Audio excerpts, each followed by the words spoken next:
The morning sun glinted off the dew-covered pines as I pulled up to the old farmhouse. A wave of bittersweet nostalgia washed over me. I, Alex Morgan, had inherited this 200-acre farm outside Meadow Creek from my grandfather Joseph just last March. Life in the city, with its relentless demands, had kept me away far too long. But a frantic phone call at 6 a.m. on a Tuesday had changed everything. "They're building houses on your property," Mrs. Thompson, Joseph's neighbor of 40 years, her voice trembling with a mixture of anger and disbelief. "Big yellow machines started digging yesterday. You need to come quick." My heart hammered in my chest. At first, I thought it must be a mistake. A boundary line crossed, perhaps? But Mrs. Thompson wasn't prone to exaggeration. "The Sunny Pines people put up signs all over," she continued, her voice tight with worry. "They're planning almost 100 houses where your east fields are." Adrenaline surged through me. I threw clothes into a suitcase, a whirlwind of panic and disbelief, and drove straight to Meadow Creek. The speedometer needle flirting dangerously with the red line the entire 5-hour journey. As I turned onto the familiar dirt road leading to the farmhouse, a knot of dread tightened in my stomach. The peaceful countryside was now a cacophony of rumbling machinery. Dust clouds billowed above the trees. Cresting the hill overlooking the eastern section of the property, my heart sank. A fleet of bulldozers and excavators were tearing into the soil where Joseph used to grow corn and soybeans, a scene of brutal efficiency. Workers in hard hats scurried around like ants, marking areas with bright orange spray paint. A large, offensively cheerful sign stood near the road. "Future home of Sunny Pines East, 96 luxury homes, starting at $450,000. I parked my car, my legs feeling strangely heavy, and approached a woman standing apart from the workers. She was the picture of corporate composure: spotless beige pants, a crisp white blouse, perfectly styled hair, and a clipboard in hand. She was talking on her phone, seemingly oblivious to the destruction around her. "Excuse me," I said, my voice shaking slightly when she finally ended her call. "What's happening here?" She looked me up and down, a flicker of dismissal in her eyes, as if I were a bothersome insect. "We're preparing for residential development," she replied, her voice smooth and practiced, devoid of any warmth. "I am Brenda Reynolds, Sunny Pines Homeowners Association president." She extended a hand, but the gesture felt perfunctory. "This is my land," I stated, ignoring her offered handshake. "My grandfather, Joseph Miller, owned this farm. He passed away recently, and I inherited it." Brenda's smile didn't reach her eyes. It was a practiced, almost pitying expression. "There must be some misunderstanding," she said, her tone condescending. "Sunny Pines Development purchased this parcel last year. We have all the necessary permits and approvals." "That's impossible," I exclaimed, my voice rising in disbelief. "My grandfather would never sell this land." "Perhaps he didn't tell you," she suggested, her voice dripping with a feigned sympathy that infuriated me. "The sale was finalized 9 months ago. We've been planning this expansion for years." My mind raced. Joseph had been ill during his final months, but his mind had remained sharp as a tack. He wouldn't have sold his beloved farm, the land that had been in our family for generations, without telling me. Something was terribly, terribly wrong. "I need to see those documents," I demanded, my voice trembling with a mixture of anger and rising fear.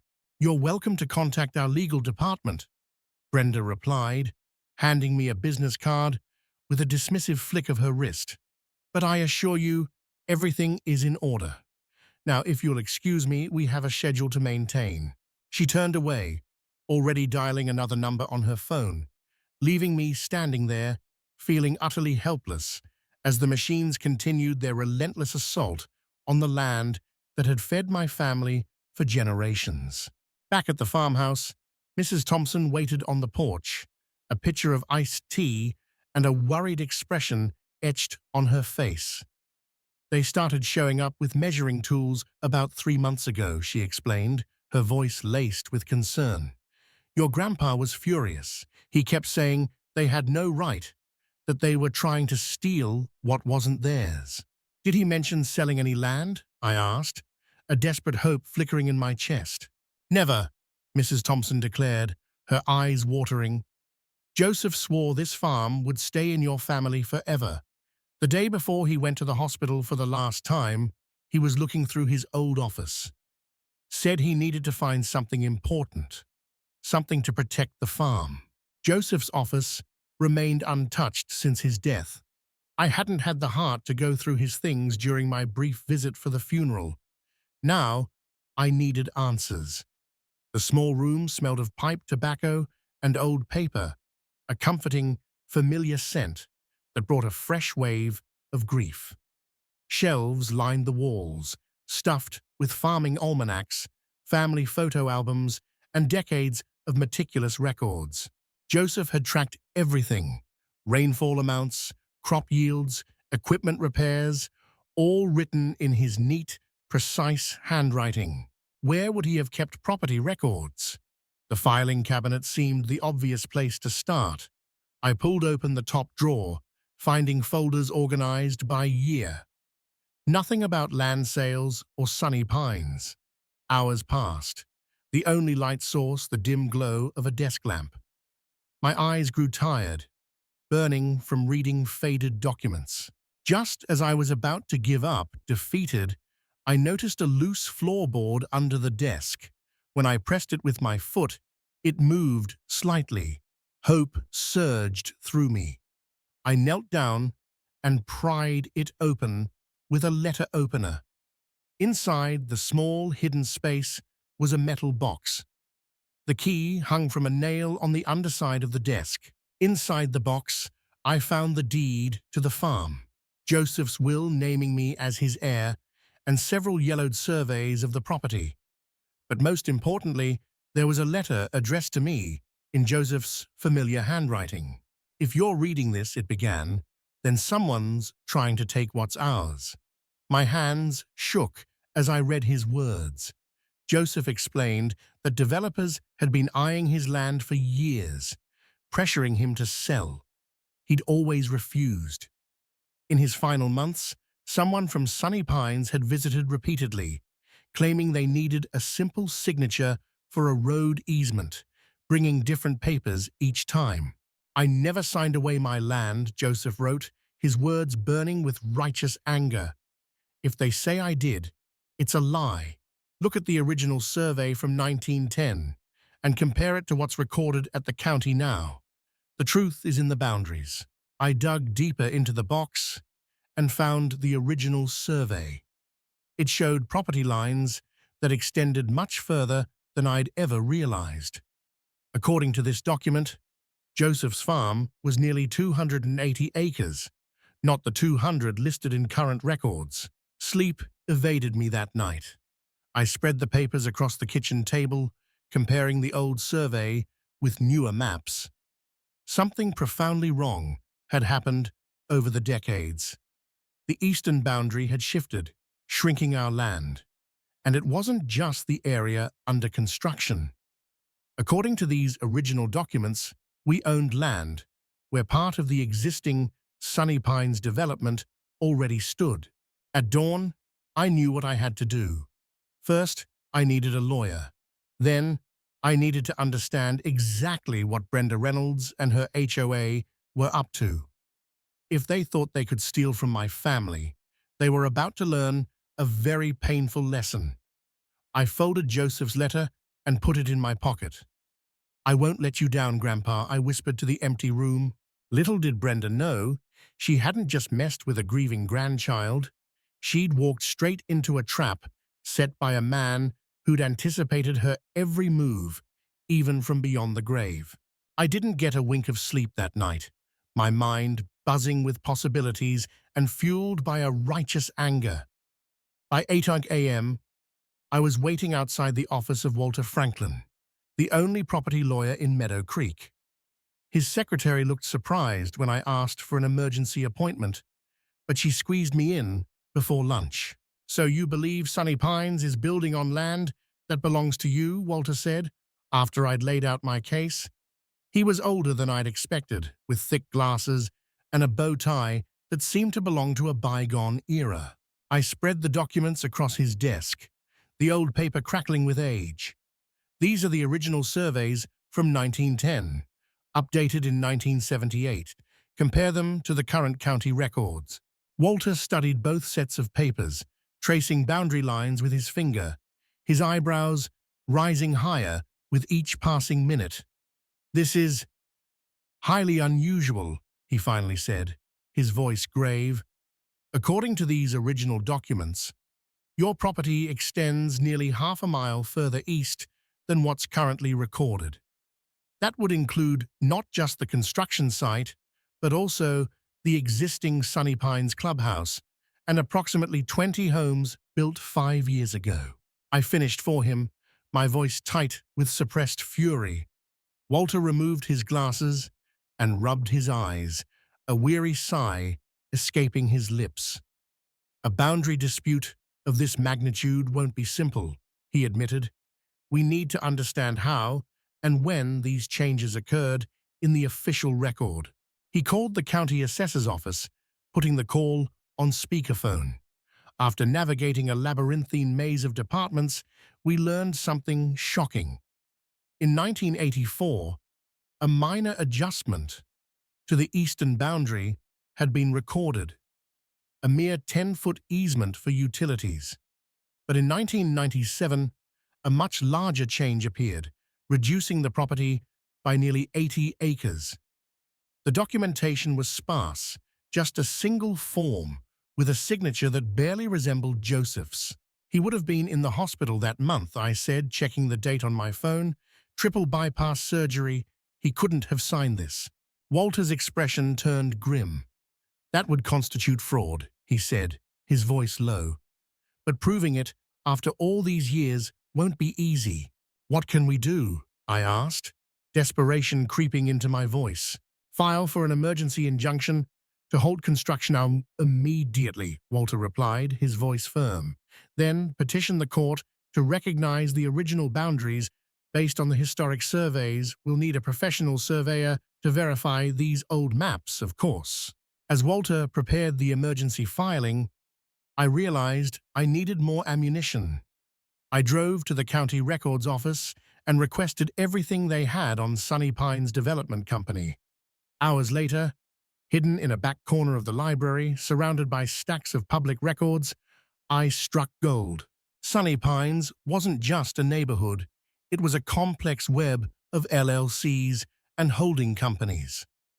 The same 6 names appeared throughout: Brenda Reynolds, her husband, Thomas Reynolds, County Commissioner James Harris, Planning Board Director Mark Wilson, and 2 others I didn't recognize.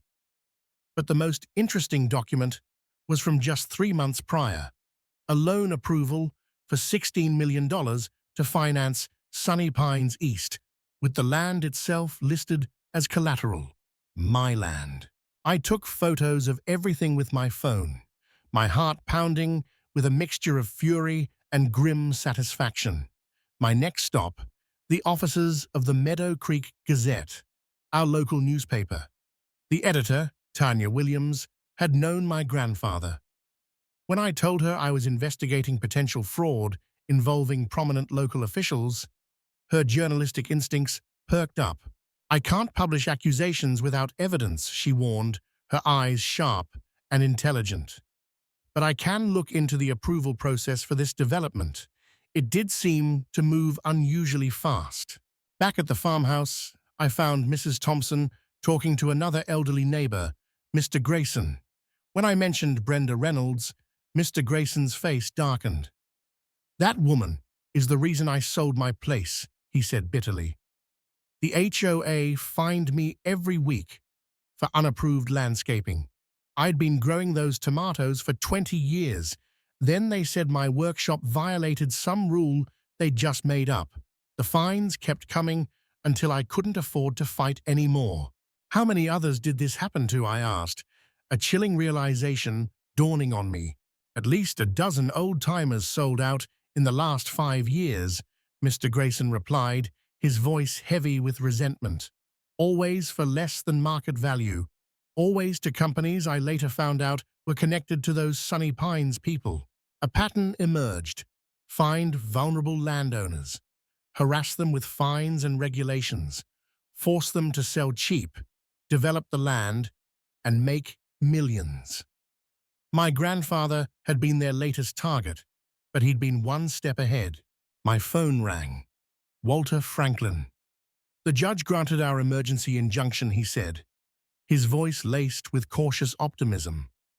Construction has to stop immediately until a hearing next week. But brace yourself, Alex. This is going to get ugly. I thanked him and hung up, feeling a small, fragile victory. I drove back to the construction site, the court order clutched in my hand. The workers were packing up for the day when I arrived. Brenda's sleek black SUV still sat near the site office. She emerged as I approached, phone pressed to her ear as usual. When she saw me, her expression hardened. "Construction stops now," I said, handing her the court order. "Legal boundaries are in dispute." She scanned the document, her perfect composure cracking slightly. "This is ridiculous," she spat. "We have every approval we need." "Based on fraudulent boundaries," I countered, my voice steady. "I have the original surveys." For the first time, uncertainty flickered in her eyes, but it vanished quickly, replaced by a cold, calculating determination. "This little stunt will cost you," she said quietly. "You have no idea who you're dealing with." "Actually, I do," I replied, my voice gaining strength. 6 names on dozens of business filings, $16 million in loans, using stolen land as collateral. County officials fast-tracking approvals for projects they secretly invest in. I hadn't planned to reveal how much I knew, but the look on her face was worth it. Brenda's perfectly manicured hand tightened around her phone until her knuckles turned white. "You're making a mistake," she hissed. "We can be reasonable. Perhaps you'd consider a generous offer for the remaining farmland. 7 figures. Immediate payment." "Not interested," I said, my voice firm. "Everyone has a price," she purred, her smile returning, confident and predatory. "Think about it. You don't even live here. What do you care about some old dirt?"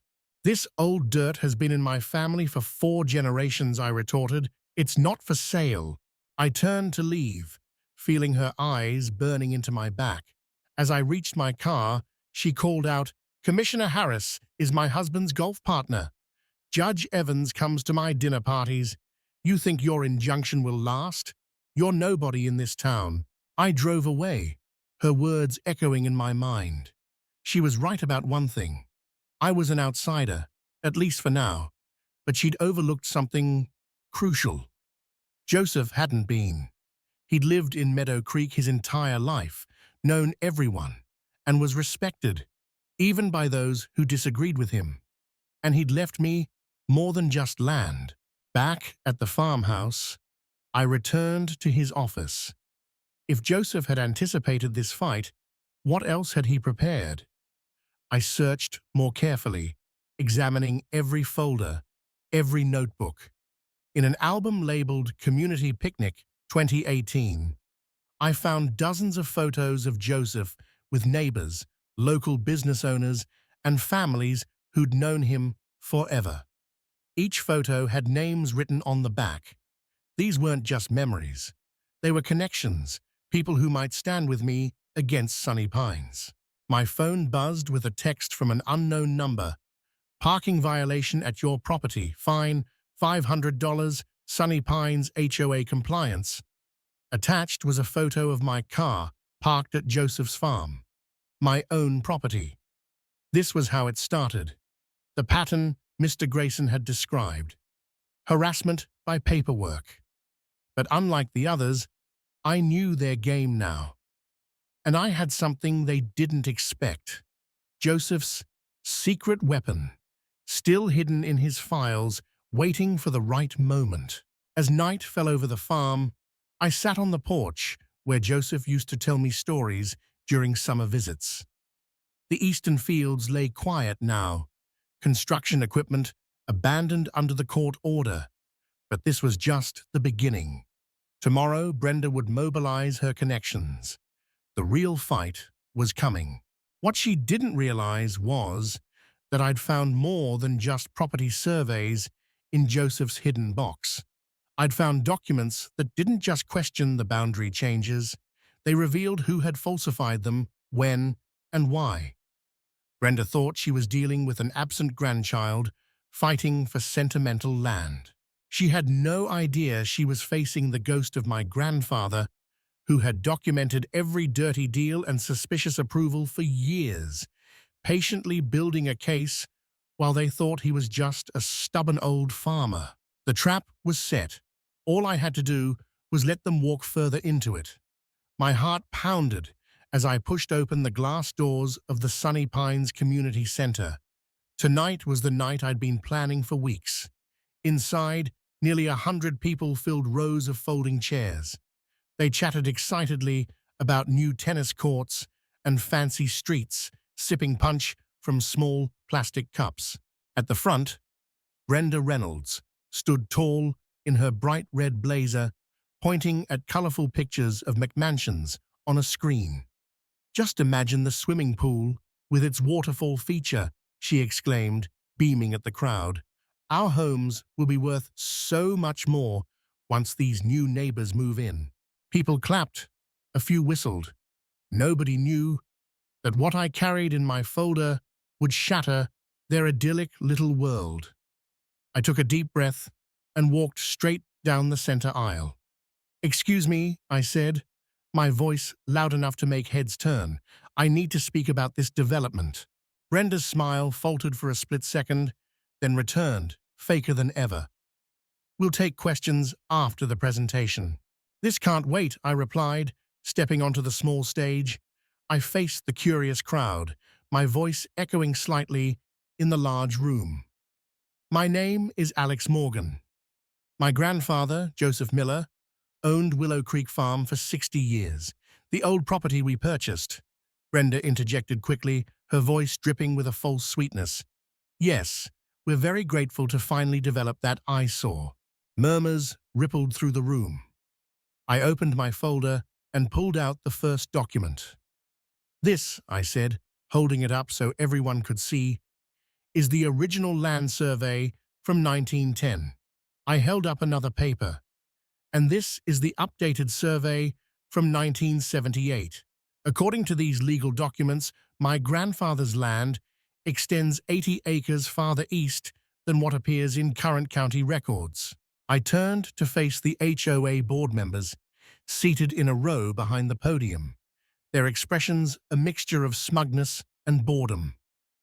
I placed copies of the surveys in front of each of them. "Put simply," I continued, my voice gaining strength, "you're building on land that legally belongs to me, and not just the new development.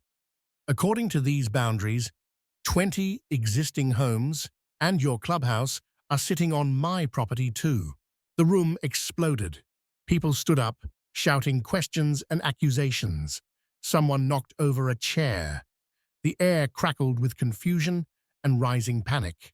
"This is ridiculous," Brenda shouted, grabbing one of the surveys, her face contorted with rage. "We have permits. We've sold lots. Construction has already started." I remained calm, my voice steady amidst the chaos. "Your permits are based on incorrect property lines," I stated. "I've filed papers with the court to stop all building immediately." Gerald Fisher, a balding man with thick glasses, who served as the HOA treasurer, studied the documents, his face growing increasingly pale. "Brenda," he whispered loudly enough for the microphone to pick up, "these boundary markers, they match the old creek bed. They look real." She yanked the papers from his hands. "This is clearly some kind of trick," she spat, "to get money from us. We'll fight this nonsense. You're welcome to try, I replied, pulling out one final document. But here's something you should know. According to these legal boundaries, your personal house, Brenda, sits entirely on what is legally my land. The room went completely silent. People looked at each other, a dawning realization spreading through the crowd. 20 families might not actually own the ground under their homes. A man in the back stood up, his voice trembling. Are you saying we might lose our houses? Before I could answer, Brenda slammed her hand on the podium, her voice shrill. This meeting is over. Everyone out. The board needs to discuss this privately. As people shuffled out, whispering nervously amongst themselves, a younger woman touched my arm. I'm Rachel Winters, she said, her voice laced with anxiety. I just put my life savings into a lot in the new section. What happens to me? I hadn't expected to face the human costs so directly. I'm not trying to hurt regular people, I told her honestly. This is about fixing a wrong. Don't listen to a word, Brenda hissed, suddenly beside us, her eyes blazing. After everyone else had left, she leaned close, her voice a venomous whisper. You have no idea, who you're messing with. I built Sunny Pines from nothing.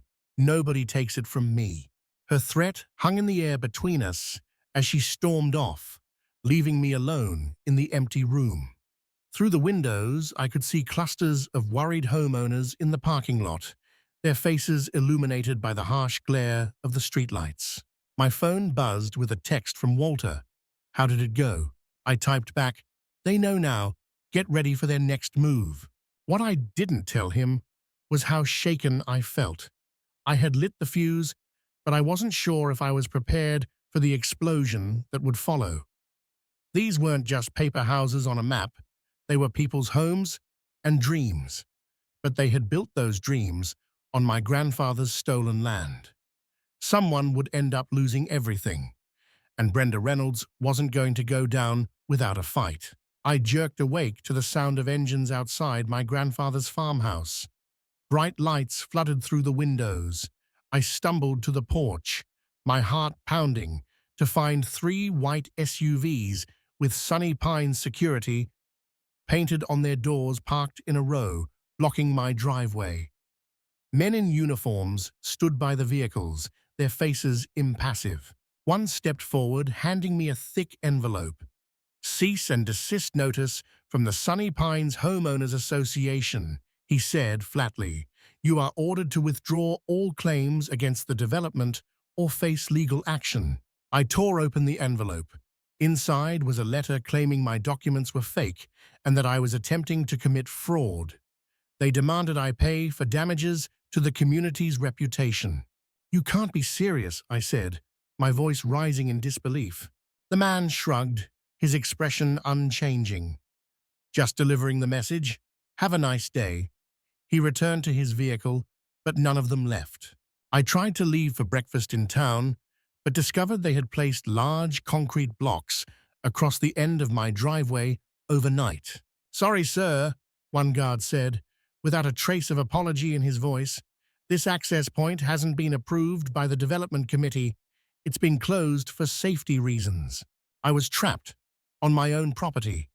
I called the sheriff's office, but was told they couldn't intervene in a civil dispute and suggested I get a lawyer.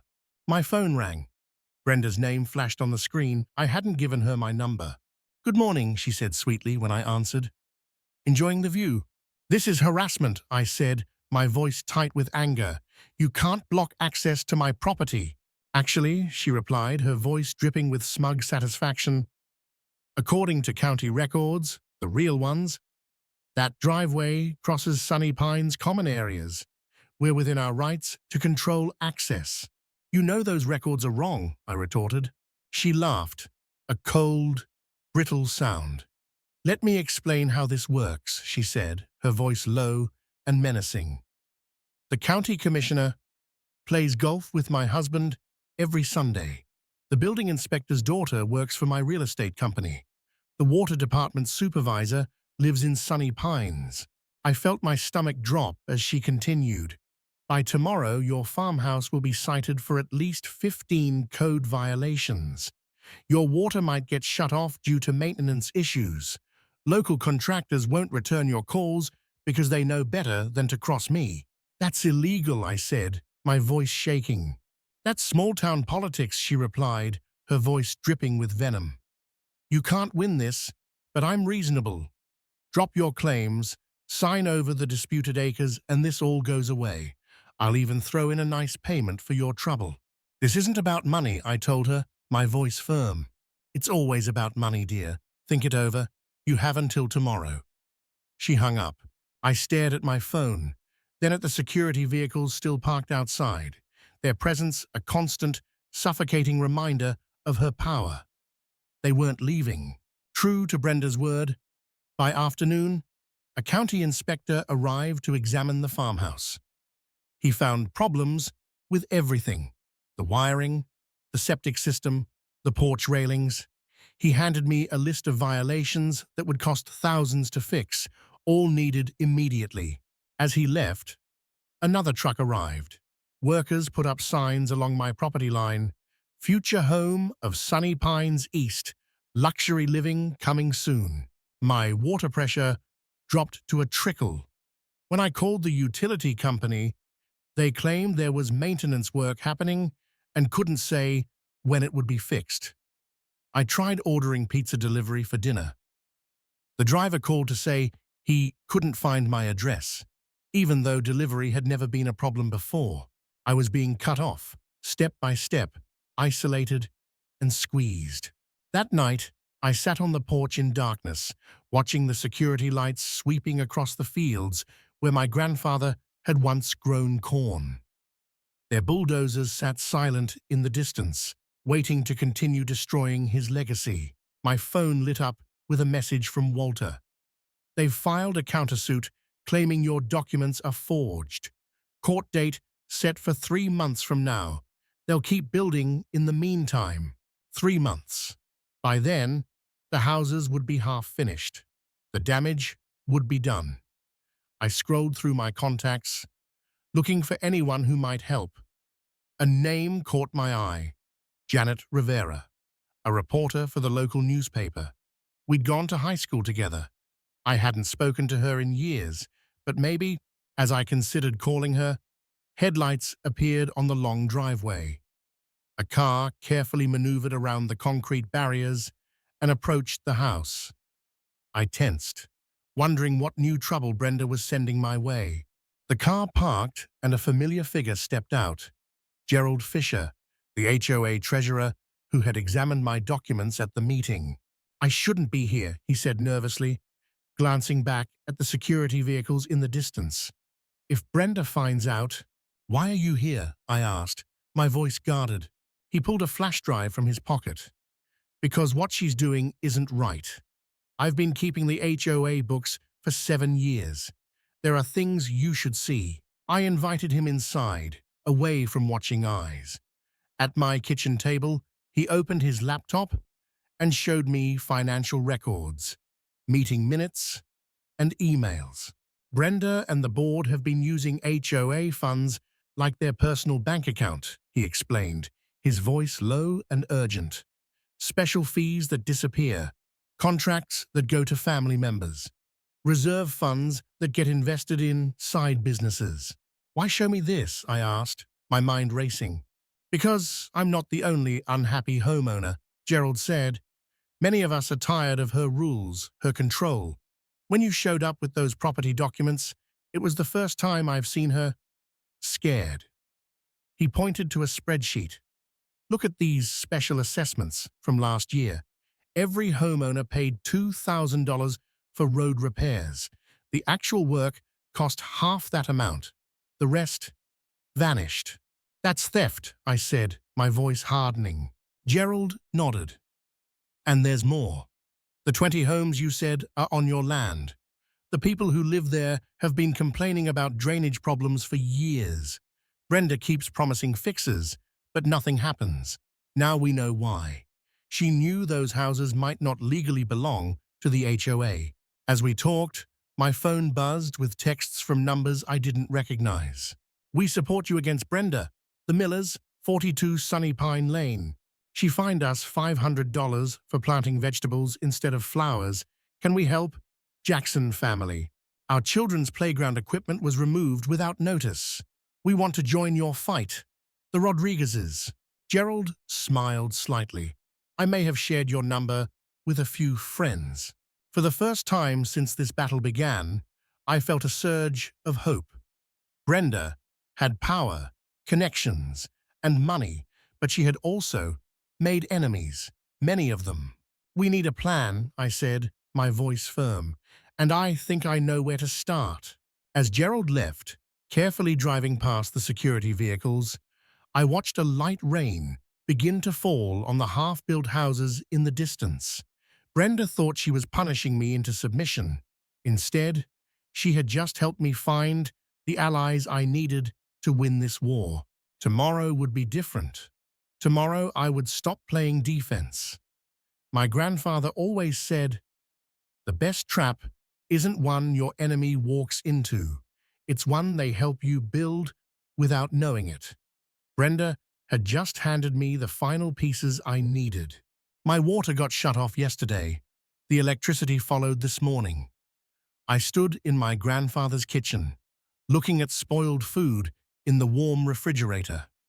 Brenda Reynolds thought she could bully me off my own land by making life unbearable. She had another thing coming. I grabbed my notebook and headed out. If Brenda wanted war, I needed allies. The first person I visited was Mrs. Thompson, who answered her door in a flowered housecoat.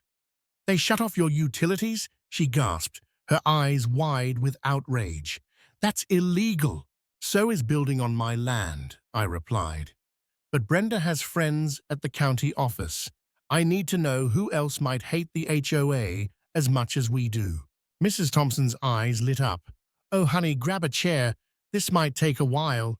She gave me 15 names, families who'd been fined for the wrong color mailbox, elderly couples threatened with liens for having grandchildren visit too often, a single mum who couldn't afford the $900 fee for putting up a small fence to keep her toddler safe. I spent the entire day knocking on doors throughout Sunny Pines. At first, people were scared to talk, their fear palpable. But when I showed them my property documents, something shifted. Hope replaced fear. Sarah Jenkins, whose garden had been forcibly removed, invited me in for lemonade. Brenda made my husband dig up our tomato plants because vegetables weren't aesthetically pleasing, she said, her hands shaking with anger. "We got a $500 fine. My husband works 2 jobs already." The Patel family had spent $3,000 fighting the HOA over their porch swing. The Johnsons couldn't paint their front door the color they wanted. Every house looked exactly the same, beige with white trim. "It's not just the rules," Trevor Martinez explained, while his wife Maria nodded in agreement. "It's how they enforce them." Brenda drives around taking pictures of violations. Some people get warnings, others get instant fines. There's no fairness. By sunset, I'd talked to 27 families, all with similar stories, all terrified of Brenda Reynolds. I picked up my phone and called Walter, my attorney. "Can we legally form a competing homeowners association?" I asked. "On your land?" "Absolutely," he replied. "But what about the existing homes?" "That's where it gets interesting," I said. "I'm going to need the community center for a meeting tomorrow night." Walter laughed. "They'll never let you use it." "They don't own it," I retorted. "According to my property lines, remember?" The next day, I printed 200 flyers. Emergency community meeting. Your home may be at risk. I included copies of the original property survey. As darkness fell, the community center filled beyond capacity. 97 families showed up. People stood against walls when the chairs ran out. Brenda arrived last, pushing through the crowd, her face twisted with rage. "This meeting is unauthorized," she shouted. "Everyone needs to leave immediately." Sarah Jenkins stood up. Or what? More fines? Haven't you taken enough from us already? The room erupted in applause. I walked to the front, holding up my hands for quiet. I didn't come here to cause trouble, I began. I came because my grandfather's land was stolen. But after meeting all of you, I realized I'm not the only victim. For the next hour, residents shared stories of HOA abuse. Tears flowed. Voices shook with emotion. Brenda sat stiffly in the back, tapping furiously on her phone. Here's what I propose, I said, when everyone had spoken. We form the Meadow Creek Homeowners Coalition. Together, we negotiate new property lines that are fair to everyone. We create a new community agreement with reasonable rules and transparent finances. You can't do that, Brenda shouted. These homes are bound by contract to Sunny Pines HOA. I held up the original land survey. Contracts based on fraudulent property ownership aren't valid, Ms. Reynolds, but I'm not here to take anyone's home. I'm here to fix what's broken. The vote was nearly unanimous. 89 families joined the coalition on the spot. As people filed out, energized and hopeful, Gerald Fisher, the HOA treasurer, approached me privately. There's something you should know, he whispered, glancing nervously at Brenda across the room. The HOA finances, they don't add up. Monthly dues keep increasing, but our reserves are shrinking. I've tried to look into it, but Brenda controls all the accounts. I patted his shoulder. Would you be willing to show me the books? He nodded. Tomorrow morning, my office. Brenda stormed over, pointing her finger in my face. You've made a terrible mistake, she spat. By this time tomorrow, you'll regret ever coming to Meadow Creek. Is that a threat, Ms. Reynolds? It's a promise. I have the county commissioner, the police chief, and the local judge on speed dial. This little rebellion ends now. What she didn't know was that I'd invited a reporter from the Meadow Creek Gazette to sit quietly in the back of the meeting. Every word had been recorded, every threat documented. As Brenda slammed the door behind her, my phone buzzed with a text from Walter. Environmental survey results came in. You won't believe what's on that land. I smiled. Brenda thought she had all the power, but Joseph always said the truth was the most powerful weapon of all. And tomorrow, the truth about Sunny Pines HOA would be front-page news. I woke up to the jarring sight of police cars surrounding my grandfather's farmhouse. Through the window, I spotted Brenda Reynolds standing next to a tall man in uniform, a smug look plastered across her face. This is it, I thought, a knot of anxiety tightening in my stomach. Time to face the music. You're trespassing on private property, the police chief Williams announced as I opened the door, his voice stern and official. I smiled calmly, holding up a folder. Actually, Chief Williams, I believe you'll find I'm the legal property owner. I handed him the folder containing the original land surveys and my grandfather's deed, the paper feeling cool and reassuring in my trembling hand. These documents haven't been verified, Brenda snapped, her voice laced with impatience and a hint of desperation.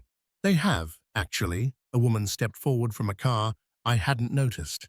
Carolyn Mitchell, from the county records office, her expression serious. We pulled the original surveys last night after receiving some concerning reports. Brenda's face went pale, the carefully applied makeup unable to conceal the sudden flush of fear. What reports? She demanded, her voice shrill. I gestured toward the farmhouse. Perhaps we should discuss this inside. Coffee's ready. 15 minutes later, my grandfather's kitchen table held an unexpected gathering. The police chief, the county records clerk, Walter, my attorney, and Brenda, whose perfect facade was rapidly crumbling. Carolyn spread the maps across the table, the old paper crackling in the sudden silence. The original property lines were improperly recorded in 1997, she explained, her voice clear and precise. This entire area including the existing Sunny Pines homes and the new construction, legally belongs to the Miller estate. The police chief whistled, a low, impressed sound. That's quite a mistake. Not a mistake, Walter said quietly, his voice firm. We have evidence suggesting the boundary change was deliberate. Ridiculous! Brenda slammed her hand on the table, the force of the impact making the coffee cups rattle. This is a scam to extort money from hard-working homeowners. Speaking of money, I said, sliding a folder toward the police chief. Gerald Fisher provided these financial records yesterday. 3 years of Sunny Pines HOA accounts. As the chief flipped through the pages, his expression darkened. Ms. Reynolds, can you explain why $427,000 in homeowner dues was transferred to Sunshine Consulting, LLC? That's our legitimate management company, she replied stiffly, her voice losing some of its earlier confidence. Registered to your son-in-law, I added, along with 4 other companies that charge the HOA for services: landscaping, security, maintenance, legal counsel, all going to businesses owned by your family members. The chief closed the folder, his gaze hardening. Ms. Reynolds, we're going to need you to come down to the station. This is absurd, she shrieked, her voice rising in panic. Do you know who I am? My husband plays golf with Judge Harrington every Sunday. As the chief led a protesting Brenda out, Carolyn turned to me, her expression concerned. What happens now? Those people down, their homes? Oh, I have no intention of evicting anyone, I assured her, but the development needs to stop until we can properly survey the wetlands. By afternoon, construction had halted. Local news vans lined the street outside the farmhouse, their cameras pointed expectantly. My phone rang constantly, with calls from worried homeowners. I called an emergency town hall meeting for that evening. The local high school auditorium was the only space large enough. Nearly 400 people packed the room. Existing homeowners, construction workers now without jobs, county officials, and curious locals. Fear and anger filled the air, a palpable tension hanging heavy in the crowded space. I took a deep breath and stepped up to the microphone. My name is Alex Richards, I began, my voice amplified throughout the auditorium. This was my grandfather's land. I didn't come here looking for trouble. I came to honor his legacy. Shouts interrupted me. What about our homes? We'll sue. My life savings is tied up in that house. I raised my hands, trying to calm the rising tide of panic. Please, I said, my voice firm but compassionate. I'm not here to take anything from you. In fact, I want to offer a solution that benefits everyone. The room quieted slightly, a flicker of hope replacing the fear. I continued, first, all existing homeowners will receive proper legal deeds to their property. No one will lose their home. Murmurs of relief spread through the crowd, a collective sigh of tension released. Second, the new development will be redesigned to protect the wetlands that my grandfather cherished. These aren't just swamps. They're critical habitats and natural flood protection for the entire area. I clicked to the next slide, showing my grandfather's environmental studies, painstakingly documented over decades. These wetlands are home to 3 endangered species. Building on them isn't just wrong, it's illegal under federal law. A man stood up, his face etched with worry. I put my life savings into a lot in the new section. What happens to my investment? Fair question, I acknowledged. We're establishing a property exchange program. Anyone who purchased in the protected area can swap for an equivalent lot in the redesigned development. No one loses their investment. For the next hour, I outlined my vision. A community that balanced homes with nature, transparent governance, reasonable rules, and fair fees that actually went toward community improvements. Toward the end, Sarah Jenkins took the microphone, her voice trembling with emotion. I've lived under Brenda's rules for 8 years, she said. I couldn't paint my door blue. I couldn't grow tomatoes. My kids couldn't play outside after 7 p.m. because it violated the noise ordinance. She looked around the room, her eyes pleading. Is that really the community we want? By the time the meeting ended, we had over 300 signatures supporting the new Meadow Creek Community Association. Even some of Brenda's former allies joined, including Gerald, who agreed to help untangle the financial mess. The next 6 months weren't easy. Brenda hired expensive lawyers who tried every trick in the book to overturn our claims, but the evidence was too strong. She eventually accepted a plea deal on the financial fraud charges, a small victory in the larger battle. Today, 1 year later, I'm sitting on my grandfather's porch, watching kids ride bikes past houses with doors painted every color of the rainbow. The community garden, where Sarah's tomatoes grow tall and vibrant, is buzzing with neighbors sharing gardening tips. Behind me, Joseph's farmhouse has been transformed into our community center. Classes, meetings, and celebrations happen daily, a testament to the power of collective action. The wetlands are protected by a conservation easement, with walking trails and educational signs explaining the importance of each plant and animal. Mrs. Thompson joins me on the porch, handing me a glass of freshly squeezed lemonade.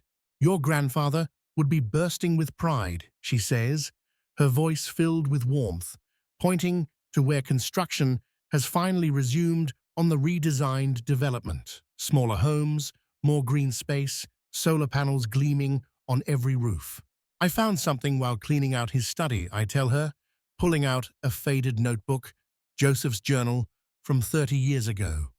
He'd fought the original developers back then too, when they first tried to build on the wetlands. Mrs. Thompson smiles, a knowing glint in her eyes. He always said you were just like him, stubborn as a mule when fighting for what's right. In the distance, a blue heron rises from the protected marsh, soaring gracefully above homes where people now live in harmony with the land. Sometimes, the best trap isn't about catching someone doing wrong. It's about showing them a better way to do right. Brenda's HOA tried to steal my land, but instead, they gave me something far more valuable. A community united in purpose, a legacy restored, and the profound satisfaction of knowing that I had honored my grandfather's memory. This story teaches us that even seemingly insurmountable challenges can be overcome with perseverance, integrity, and the support of a community. It highlights the importance of standing up for what's right, even when facing powerful opposition, and the enduring power of legacy and family. It also underscores the critical need for environmental stewardship and responsible development. What are your thoughts on this story? Have you ever faced a similar situation where you had to fight for what you believed in? Share your experiences and insights in the comments below. And don't forget to subscribe to the channel for more inspiring stories.